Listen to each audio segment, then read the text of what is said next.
Hello, everybody. Welcome back to Stargirl Society, the podcast that inspires you to reclaim your power and start living the life of your dreams. I'm your host, Phoebe Goldsmith, and in today's episode, we're going to be talking how to lock the fuck back in, how you can still make 2026 your bitch, how to change your year around. We are nearing halfway through the year, which is why I thought this was the perfect time to make this video. If you're new here, we would love to have you as part of our community. If you like today's video, you can like, comment, and subscribe. Follow if you're on Spotify or Apple Podcasts. You can leave us a review if you'd like, and if you like content like this, be sure to follow my Instagram at Stargirl Society Pod and my TikTok at Phoebe Goldsmith. And without further ado, let's get into this week's episode. 2026 has not given up on you yet. I have not given up on you yet. What if I told you that nothing that has happened so far this year has to determine how the rest of your year will go? You can change your year right up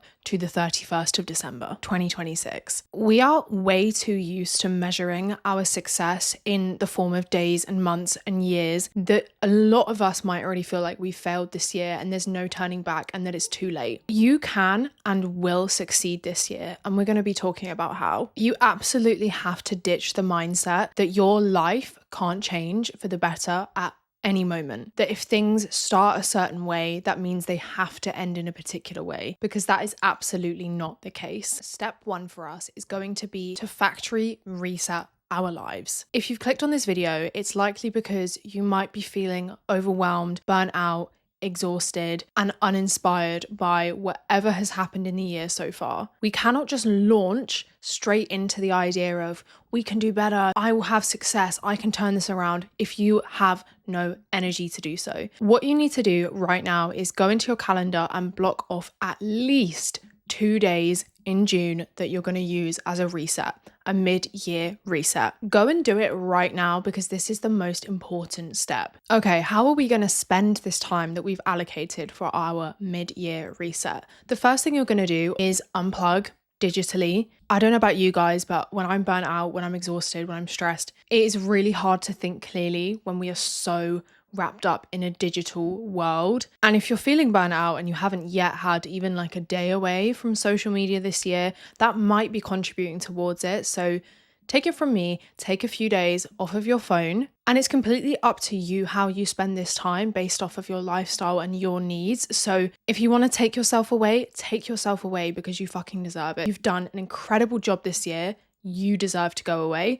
But if you just want to rot in bed, that's fine too. Do whatever your heart desires. This can very much be done at home in bed. Other ways I recommend that you factory reset is by crying, letting uncomfortable emotions from the year so far actually come to the surface. Again, it's almost like cleansing our brain. So that's why getting off of social media can be really amazing. You need to actually see how you are feeling so far in this year in order to be able to move forward. You can also do a physical reset. There is value in getting a haircut, for example, getting your nails done, having something new about yourself can really make you feel refreshed and reset. The bottom line is that you need space to think. Now, what are we going to reflect on during this time, and what are we going to do about it? How are we going to action this? In terms of reflection, what I think is really valuable to do is either draw or visualize your stress bucket. I learned about this in therapy. Think of your bucket and think about all the stresses that are going into your bucket on a daily basis. And we have limited capacity here, right? So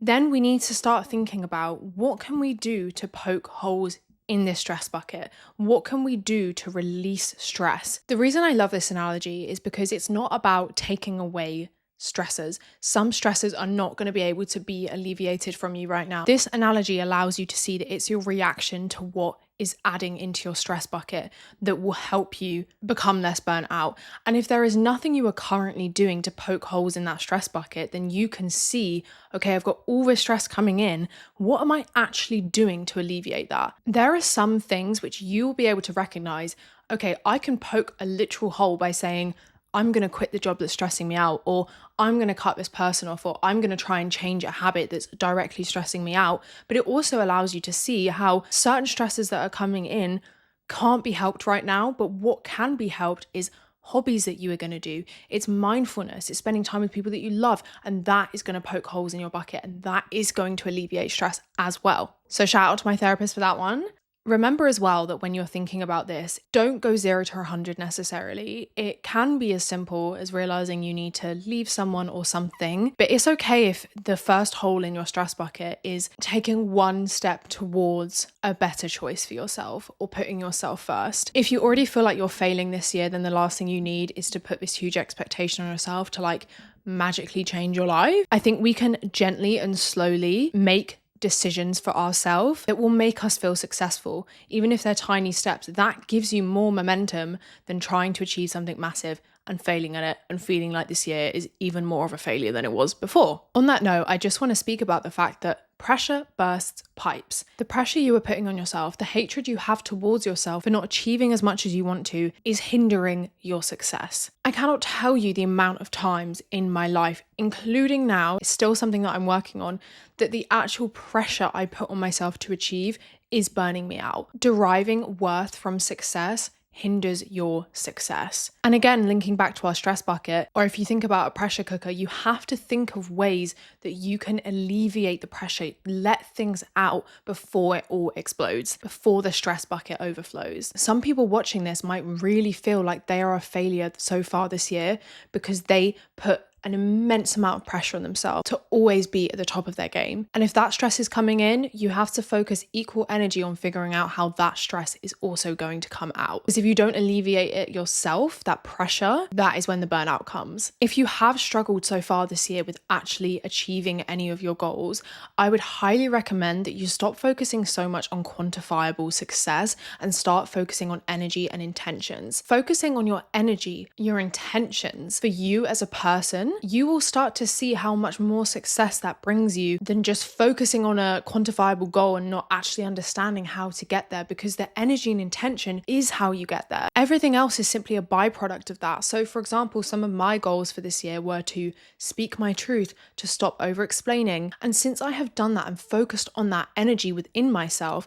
that is when I have seen the quantifiable results. That's when I've seen the numbers. So if this year for you so far feels like a failure, I dare you to actually scrap the goals you have and think of a word you want to take forward, an intention you want to take forward, an energy you want to take forward, and start to see how that will change the trajectory of your year. Also, make sure that you're not overwhelming yourself with 100 million goals this year. You're not going to feel successful if you haven't achieved a mountain of things that you've set out for yourself. I'm not saying you can't achieve that, but what helped me was breaking things down into bite-sized amounts and focusing on one thing at a time. And then when I feel like I'm at a good point with that, moving on to the next thing. Don't try and just magically be the best version of yourself all at once, because I don't think you'll ever feel satisfied from that, because we are constantly growing and we are constantly evolving. Let's go through now some practical tips that I thought of that have been really helping me, that will hopefully help you in starting afresh this June. Number one, find a new hyperfixation. The reason January and New Year's can feel so motivating is because everyone becomes hyperfixated on becoming a better version of themselves. I love it. It's great. But when the novelty of that wears off, you're then sat there like, I don't really know what I'm doing. I don't really know what direction I'm going in. So it's hard to force hyperfixation, I think. But when it comes with a new hobby, absolutely go for it, and do not tell yourself that you're going to wait till next year to do it. For example, I decided that I'm going to run a marathon next year. Have I ever run a distance in my life? No. But am I now determined to run a marathon in a year? Yep. That might be a horrible example for some people because I know that everyone is running and it's kind of annoying. But I have felt so good at coming into this new goal I have for myself. I've started doing Couch to 5K. I've started my running journey. That was not even on the cards for me this year. I didn't even think about that. But I'm not just going to push it away because, oh, I'll wait till next year. June isn't the time. The middle of the year isn't the time to start a new goal. Yes, it the fuck is, because you decide that it is. There might be something in the back of your head that you've always been wanting to try. Now's the time. Or maybe there isn't, but if something comes, allow it, or try a bunch of things until you find something you're passionate about. Passion, motivation, hyperfixation is such a refreshing and new and exciting energy, and that is why it's an excellent time of the year in order to implement something like that. Next, I want to say that it might be time to cut that person off. You know who I'm talking about. Listen, I'm here to tell you, as we approach the middle of 2026, that if you met this person prior to 2026, in January of 2026, up to like March of 2026, they've had enough chances. I'm here to tell you, I'm your messenger. They've had enough chances. Saying we are in June can be a massive wake-up call for people, because where has time gone? And if you feel like you are not where you want to be and that the life is being sucked out of you, then there's probably a leech in your life that's doing it. Nothing says a fresh start more than cutting someone off. Is it easy? No. But is it summer?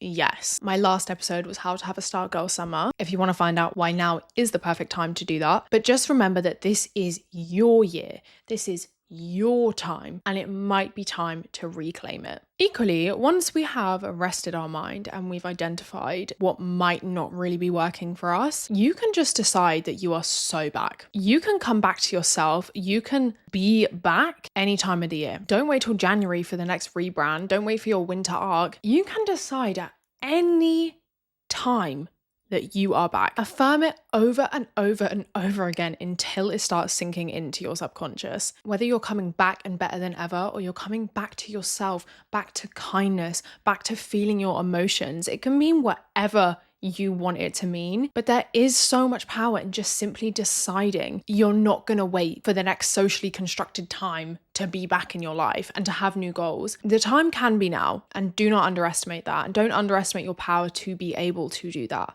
I also wanted to speak a little bit about rejection, because I know that there's a lot of people watching that feel bummed out and unsuccessful this year because of certain rejections they've had. Maybe you've been rejected from your dream job. Maybe you've been rejected by the partner of your dreams. Maybe you've been rejected by a friend or a friend group, by a uni, by literally whatever. Maybe you just feel rejected by life, which is honestly so fair. But it's really important that if you are feeling like that, that we start to reframe our mindset on rejection. Rejection is redirection. And contrary to popular belief, it is not far enough into 2026 or into your life for you to see that is true. We want rejection to instantly redirect us to the love of our life or another dream job. It's not always instantaneous, and we have to get that out our heads. Otherwise, you are just going to write off the rest of this year. I can't even guarantee you're going to see what was meant for you by the end of 2026, but we just have to start cultivating this extreme trust. Everything is working out for us. There were times in 2025 when I had a really hard time. I was rejected from grad schemes. I felt so uninspired and like, what the hell is going on with my life? I just felt like a failure and a bum, but nothing could have prepared me for the blessings I would experience. It just takes time, and I can completely see why everything that happened to me. And I will still continue to see that, but it takes time. I understand if you're running out of hope, but you are on your path of greatest good, and you have to know that. Catch yourself when you feel like, I was rejected, I'm the worst, I suck, no success is ever coming to me, and just keep affirming that you are on your path of greatest good. You have nothing to lose by doing that. And I have complete faith in you that you absolutely are going to end up where you're meant to be. Something else that could be holding you back in 2026 so far from achieving the life you want to live is your fear of being judged. Speaking directly to anyone who had a business venture they wanted to start, or a passion project they wanted to start, or a certain version of themselves that they wanted to push themselves to become, your fear of looking stupid, you feeling the need to explain yourself to everyone, might be the reason that you don't feel successful yet. As someone who started a passion project, completely put themselves out there, and has built this podcast up from scratch, I'm telling you, the first step is the hardest. The first time people see you for what you're trying to achieve is the hardest. It only gets easier. Not to say I never have setbacks or moments of insecurity, but the muscle I have built for not giving a fuck what people think of what I'm doing is so much stronger than the muscle I used to use to stop me from doing things because I was scared. That used to control my life, and now this controls my life. I would recommend that if this is you, maybe take one step this week, a really small step towards the thing that you really wanted to try this year and have not yet tried. It's all about gaining momentum back into your life, as I said. Taking baby steps will trick your brain into thinking, I'm so successful, gaining success, and that you're gaining momentum. You just have to decide that every single step you take is valuable, it's important, and be proud of yourself for every single one that you do. And you're going to start to feel successful very quickly. I wanted to share as well how I have been staying on track with my goals this year. Part of the issue I think people face is setting a goal for 2026 or for the new year and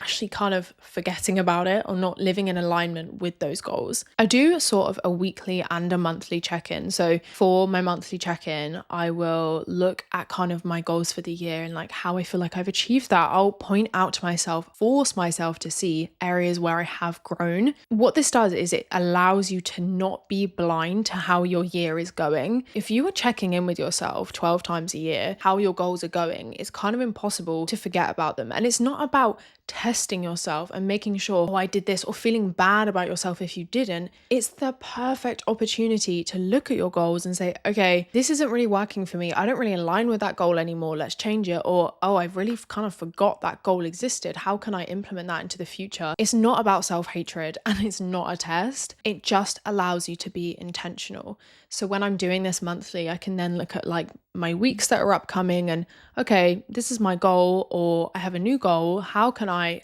actually practically put that into my week? So like, how will I do this? For example, one of my goals for the year was to speak my truth.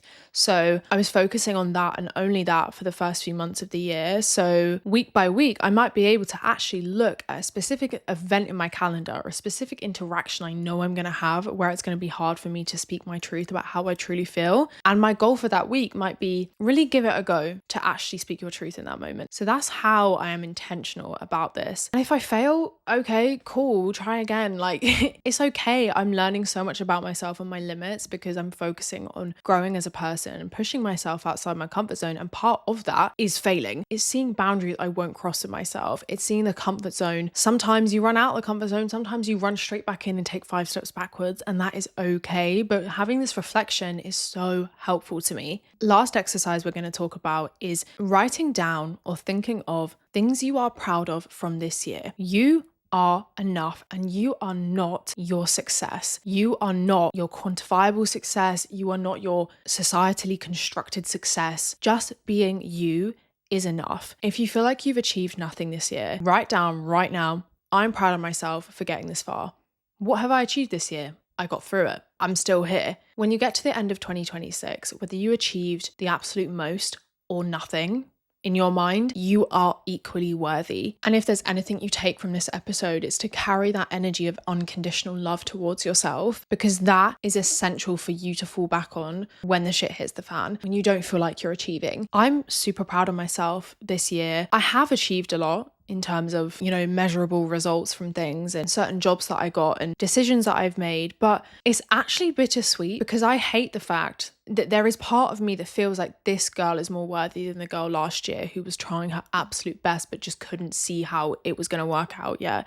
And I don't want to feel like that. I don't want to feel like this successful version of me is any more worthy than the girl who felt like she wasn't succeeding at anything. So as much as I'm extremely proud of my achievements this year, and I've had some really difficult moments regarding family or relationships, just personal stuff that I've had to overcome, I think what I'm most proud of this year so far is just my resilience and how much I can see myself growing as a woman and how I'm like learning to love myself unconditionally. I think that's most important to me. So that's what I'm proud of. I'm so proud of you guys for getting to this point in the year. And I hope that this episode helped you to feel a little bit more proud of yourself too. If you stayed to this point in the episode, comment down below the teddy bear emoji. If you liked today's episode, be sure to like, comment and subscribe. Follow if you're on Spotify or Apple Podcasts. Give us a review if you'd like. And follow my Instagram at Stargirl Society Pod and my TikTok at Phoebe Goldsmith if you like content like this. I love you guys so much, and I'll see you next week in the next episode.